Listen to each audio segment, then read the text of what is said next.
We're surrounded by screens these days, right? Yeah. Everywhere you look. It's easy to get sucked in by all the information and visuals, but what happens to our own imagination? Our ability to create when we're constantly being fed someone else's vision. That's such an interesting question, and it's something that the Liet Show, the Substack publication we're looking at today, seems to be really thinking about too.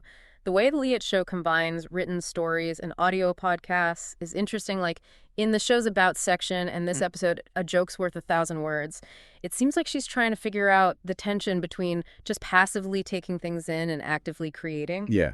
In her About section, she describes the Liat Show as a blend of history and music science, entrepreneurship, personal stories, Israeli culture. Like, it's not just a podcast, right? It's like a whole world she's creating. And that's where her description of herself as an architect, but not of buildings or software, the first of her kind, makes sense.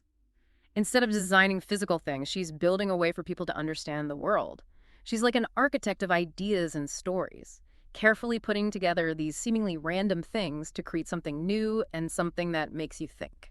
Okay, I'm starting to see what you mean. It's not just about the individual stories, but how they all fit together to create something bigger. Exactly. And it's this structure that needs the audience to actually participate. You're not just listening. You're invited to think, to question, to add your own perspective, which is a big difference from just passively watching TV or scrolling on your phone. And that active participation is really important to her, isn't it?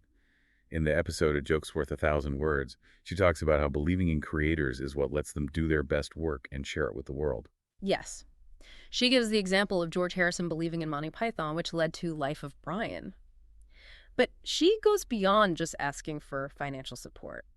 Like, Liat really emphasizes doing simple things like liking, sharing, and commenting, but doing them thoughtfully. So it's not just about hitting the like button. It's about actually engaging with the content and telling other people why you think it's valuable. It's almost like you're not just consuming something, but you're advocating for it. Exactly. When you recommend the show to someone, you're sharing an experience. And when you explain why you think they might like it, it becomes more than just sharing a link. You're actually endorsing it. I like that. It's like creating a community around something you're interested in and your values.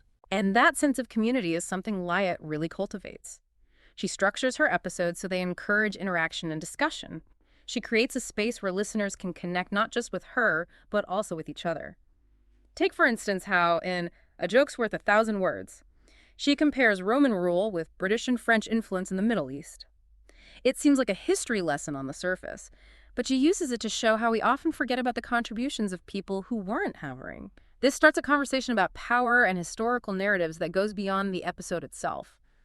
It's like she's weaving together these intellectual threads to help her audience understand a bigger picture. And that's what makes her work so interesting. It's not just about giving information, it's an invitation to think critically, to challenge what you think you know, to see the world from a new perspective. And in a world where so much entertainment is passive, that's really valuable and becoming more and more rare. It makes you think that supporting creators like Liat isn't just about entertainment. It's about investing in a more thoughtful and imaginative future, dare I say. Absolutely. And that investment can take many forms. Liat talks about this a lot in her work, like in the episodes we've looked at for this deep dive. She knows not everyone can pay, but there are other ways to help creators. Sharing the show, talking about it, giving feedback, it can be just as helpful as a paid subscription. It's about being a part of the process, not just a consumer. Exactly. And I think this comes up especially in Project 44, the episode about her 44th birthday. It's a personal episode. She's open about life being fragile, especially after what happened with the October 7th attacks and the war in Gaza. She talks about how anti-Semitism affects her personally and globally, and the fears she has as a Jewish woman. It's really powerful how she connects these global events to her own life. Yeah. It makes history feel more real and relevant. Right. And she does it in a way that makes you feel empathy and understand. It's not just information. It's her experience, her vulnerabilities, her hopes and fears. So listeners connect with her in a human way. She talks about her family, too. The oppression Jewish communities faced in Algeria and Morocco. This generational trauma adds another layer to her story, and it connects back to her call to action. She wants to use her platform to teach people and raise awareness about the injustices Jewish people have faced. It reminds us that stories can change things. By sharing her story and connecting it to bigger historical and political things, Liat challenges listeners to think about their own biases and the world around them. It's very different from mindlessly scrolling and just consuming things on screens. Totally. And this brings us to something else Liat talks about in The Crossroads: choices that define us. She describes waking up to news that feels more like science fiction than reality. She asks if news is becoming more captivating than entertainment. What does that mean for storytelling? That is interesting. I mean, technology is so advanced now. We have AI making images and videos that look real. Has technology gone beyond our imagination? Liat thinks Hollywood might be falling behind because the people creating stories don't have the knowledge to imagine the possibilities of this digital age. She says knowing more about history, science, technology, and culture is super important for creating stories that resonate with people today. It makes you wonder if we're limiting ourselves by sticking to traditional ways of telling stories.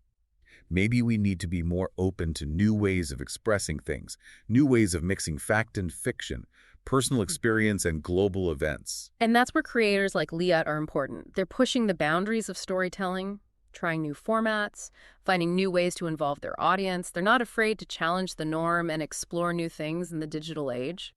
This brings us back to supporting creators. In her episode, Unlock the Magic, be a part of the most extraordinary story. Leah says how important the audience is, not just as passive listeners, but as active participants in creating. She says even if you can't pay, there are so many ways to help, like sharing, commenting. These things help spread her message. And for those who can pay, she offers options like getting an annual subscription or changing the pledge amount. She also talks about group subscriptions, which is a great way to give access to people who can't afford it. It's like paying it forward for knowledge and inspiration. It is. It shows Liat's dedication to building a community around her work. It's not just about listening alone. It's about engaging, learning, and supporting each other. It's like a new kind of patronage. Instead of rich people funding artists, it's a community of people supporting a creator whose work they love. And it shows how powerful platforms like Substack are.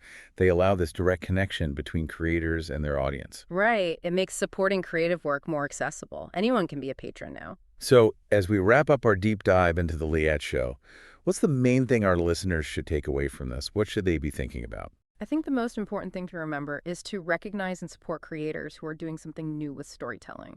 Especially people like Liat who are using their platforms to make us think critically, use our imaginations, and feel like we're part of something bigger.